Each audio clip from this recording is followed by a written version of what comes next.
गुरु की प्यारी साध संगत जी, धन कृपाल गुरु मत सिद्धांत वाणी परम संत कृपाल सिंह जी महाराज। वे कौन से साधन हैं जिनके द्वारा भक्ति विकसित हो सकती है? महाराज जी कहते हैं, पहली शर्त जिससे कि भक्ति विकसित हो सकती है वह आदर्श का केवल एक होना है। भक्ति का लगाव केवल एक स्थान पर ही होना आवश्यक है। सूर्य की किरणें आतशी शीशे में से निकलकर एक बिंदु पर एकत्रित हो जाने के कारण दूसरी ओर कपड़े को जलाने में समर्थ हो जाती हैं। यदि ये किरणें फैली हुई रहें तो यह कार्य नहीं हो सकता। इसी प्रकार जब हृदय की भावनाओं की लिव या लगन एक ही प्रीतम के साथ हो तो भक्ति का सामर्थ्य बढ़ जाता है और उससे जो चाहो वह काम ले सकते हो। जब तक एक की पूजा नहीं होगी तब तक द्वैत भाव अर्थात हृदय की दुविधा की अवस्था दूर नहीं होगी। सच्ची भक्ति के लिए एक ही आदर्श की आवश्यकता है तथा इष्ट का एक होना जरूरी है। जिस स्त्री का एक ही पति है वह सुहागिन है। वह सुहाग का रस तथा अपनी हस्ती का हक पूर्णता प्राप्त करती है। केवल एक के साथ संबंध हृदय की पवित्रता और मनुष्य जीवन का आनंद प्रदान करना है। दो का संबंध अपवित्रता, विवाद और दुख उत्पन्न करता है। यही सिद्धांत परमार्थ में भी काम करता है।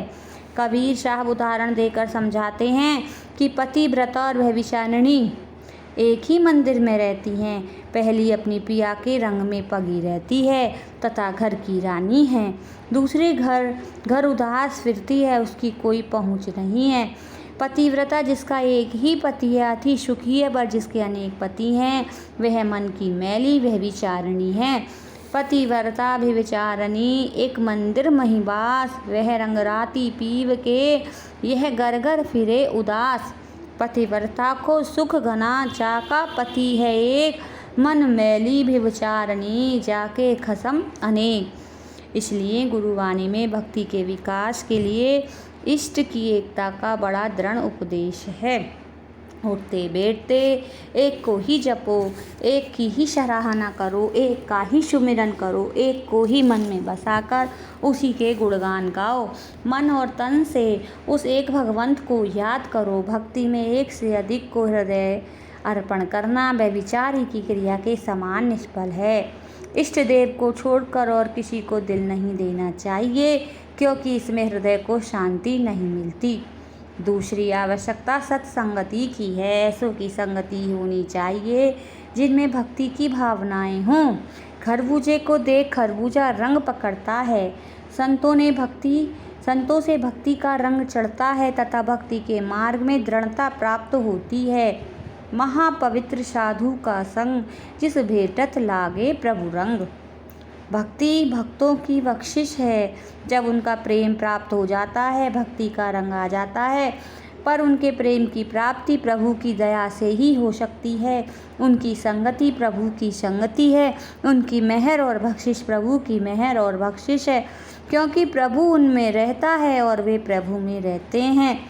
हरि का सेवक सो हरि जेहा, भेद न जाड़ो मानस देहा। भागवत में कृष्ण महाराज जी ने कहा है, साधु मेरे हृदय हैं और मैं उनका हृदय हूँ। बुरी संगति से बचना चाहिए। कनक और कामनी दो दुर्गम घाटियाँ हैं जिनसे टक्कर खाकर जीव बर्बाद हो जाता है। इसी प्रकार हमको इष्ट से विमुख लोगों की संगति नहीं करनी चाहिए, क्योंकि उनकी संगति से भक्ति को धक्का लगता है। हमको अहंकार तथा अन्य विषय विकारों से बचना चाहिए। अपने में खूबियों के होते हुए भी नम्रता में रहो और उनको प्रभु की दात समझो। परमात्मा को दीनता और नम्रता भाती है, उसको अपने अंतर में धारण करो। वाद विवाद में नहीं फंसना चाहिए, क्योंकि पानी को मथने से कुछ नहीं निकलता। यह करनी का मार्ग है। यह करनी का भेद है। ना ही बुद्धि विचार कथनी छाड़, करनी करो तो कुछ पाओ सार। वाद विवाद कहो स्यू न कीजे, रसना राम रसायन पीजो। आहार का संयम भी आवश्यक है। भोजन सतोगुणी हो। चावल, गेहूँ, जौ, मूंग, दूध, दही आदि भोजन से मन बनता है। जैसा आहार होगा वैसा मन बनेगा।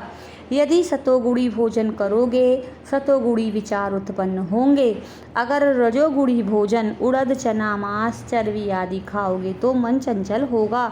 और तामसी खाना, सड़ी हुई चीज़ें, मछली, शराब, लहसुन, प्याज आदि खाओगे तो सुस्ती और आलस्य बढ़ेगा। संपूर्ण सृष्टि को मालिक का समझकर किसी के हृदय को मन, वचन या कर्म द्वारा न दुखाओ।